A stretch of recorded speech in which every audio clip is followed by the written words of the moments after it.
Hey, what's up, everybody? Welcome back to The Wealthy Sailor. My name's John, and this is the channel where I talk about finance, business, investing, stuff like that, and you get to follow my journey as I try to save $500,000 by the end of next year. I'm getting really close, but the market's kind of making a turn right now, so we'll see how that goes.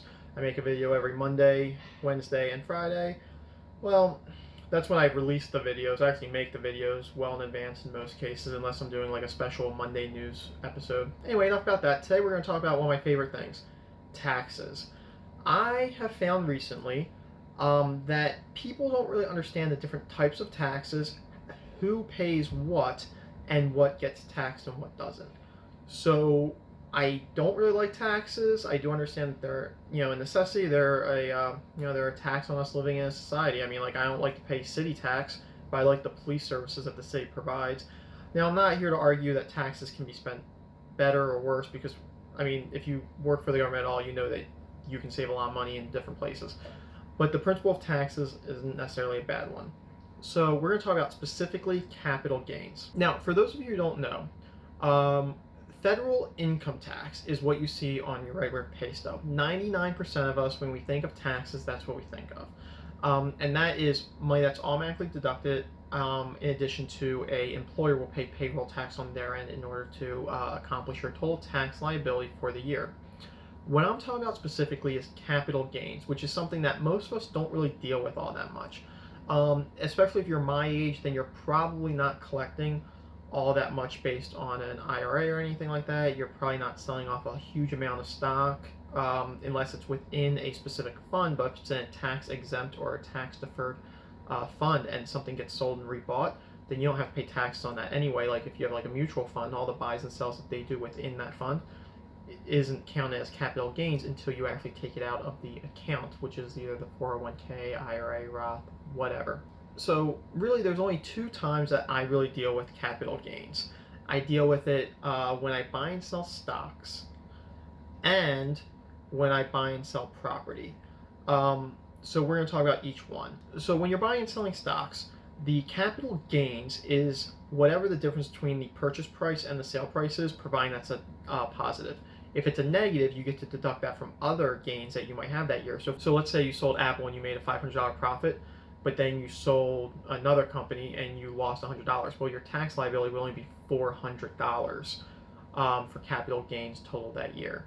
So it could offset. Now, this doesn't really affect me that much because I would rather take the tax liability than sell stock. Generally, my whole thing is I like to hoard. I will hoard every stock I buy, everything. I'm all in it for the long term.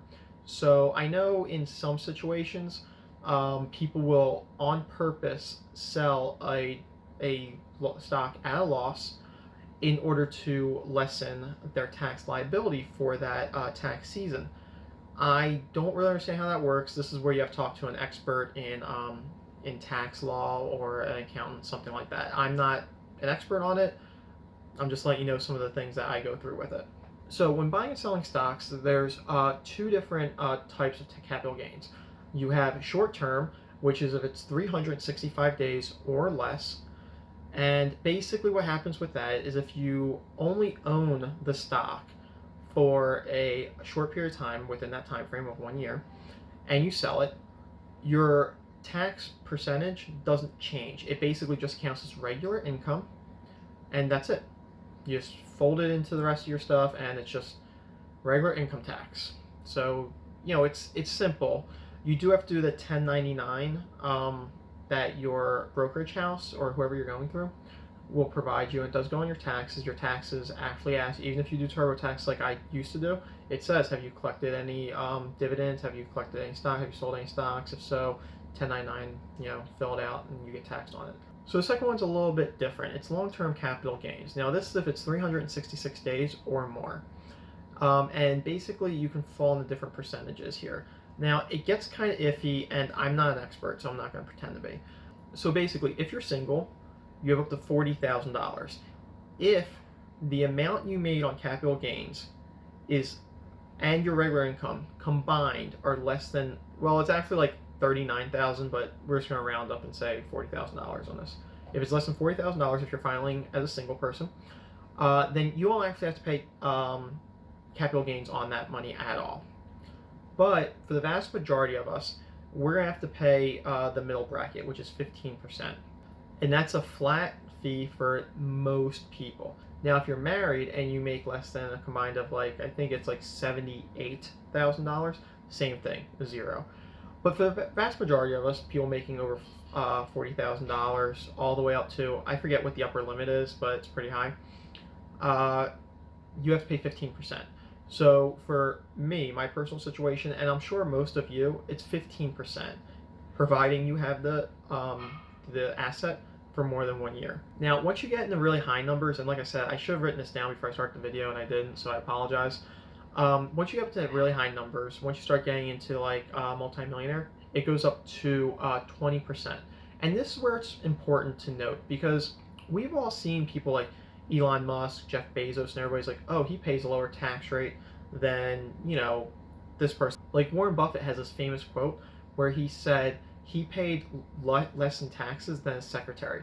Well, with that, there's a lot of caveats you have to pay attention to for that. One, what he meant was he didn't say he paid less money. He just meant he was paying a lower tax rate. Because as we know, if you watch my other video on income tax, the income tax bracket system, you can make $100,000 a year and you could be getting taxed, your top bracket could be getting taxed at like 25%. But most of that money is getting taxed at like 20% or less. It just depends on where you fall in that bracket. And I don't have time to go back into that video, but if you want to watch that video, I definitely suggest you do, because it really explains some of the major misconceptions about income tax. But Warren Buffett, he never got up to 25%. He only paid 20%, because 20% flat tax only on what he sold. So if he sold any stock that year, then that's what he got. So it's just how you measure it. And the other thing is one of the things that is hotly debated today is a wealth tax. The proposed wealth tax will actually mean that, let's say you're worth $1 billion. But as we discussed, if you don't sell anything, you don't have to pay any capital gains tax on any of that. And if you only collected a salary of, let's say, $100,000, you only pay tax on that $100,000. Any asset you own that you already own, now your worth might be super high, that doesn't mean your tax burden is super high. So what they're currently talking about with the wealth tax is basically that you have to add up your total net worth, and you're going to have to pay a tax on that, which would mean that essentially if you're rich and you fail to grow that year, you have to pay a certain amount of money on that, and eventually your total net worth would start to go down, because if you have $1 billion, each year inflation causes the buying power of that $1 billion to go down, and two, you're being taxed, so that's slowing it down a little more. Now, I'm not sure about whether or not that's right or not. I mean, like I would like to see the country out of debt, but I don't think taking more money from people who theoretically worked hard for it, who's trying to contribute money down to their kids and stuff like that, is the right way to go. I don't know. I'm not social justice warrior. I'm not one of those, so I'm not going to try to preach what I think should happen with the tax law. I'm just explaining to you what's going on. Now, also that 20% tax bracket that we were just discussing also counts if you were to sell a business. So essentially, if you own a business, whether or not it's publicly traded or not, think of it as it's still having shares. Like if you own a business, you just own 100% of the shares. So it's the same thing. If you've owned the business for more than a year and you sell it, you still have to pay 20% on it. 20% tax. That's just the way it is. I think it's a little steep, but it is what it is. I mean, it's the price of living in society. We are here to make money, not complain about the rules. That's like people who play Monopoly and say, oh, the rules are unfair. It's like, yeah, but we all know what the rules are, so let's just maximize it and worry about the rules changing later. Let's figure out how to win. Okay, the last thing I want to talk about is the capital gains tax when it comes to real estate. The reason I'm staying on these main subjects is because I have kind of some experience in, and I don't like talking about things I don't know a lot about. So with real estate, the magic length there is 2 years. So unlike other forms of the capital gains tax, for real estate, you need to hold the property for 2 years. That needs to be your primary residence for a portion of it. Now, I think there's some caveats to that, but I'm not 100% sure on that. Again, tax lawyer or accountant, something like that. So if you have a property for more than 2 years and you sell it, you can pay capital gains tax on that property. Again, it's going to be 15% for the majority of us, and then at a certain point it does go up to 20, but it's only on the gains. So if you bought a house for $100,000 and it went up to $200,000, you only made $100,000 profit, which means your total liability is only $20,000. When people hear 20% though, they might think it's for the entire amount sold, and that's not the case. Now note here, that's for federal capital gains tax. States and some counties all have sales tax attached to real estate. So if your state or your county has a tax attached to that, you still have to pay that. So just keep that in mind. Okay, so the last thing I want to talk about is a 1031 tax exchange. Now the way this works is pretty cool. I've never used one personally, but while doing research for this video, I kind of read about it and I think they're super interesting. I touched on them in a different video before. If you sell a house and you want to take that money, that profit, and you want to reinvest into a similar investment, then you can put it into a 1031 tax exchange, which is pretty much a certain account that's like a tax shelter. So basically you take your profit, you don't have to pay any taxes on it, and you can reinvest into something else.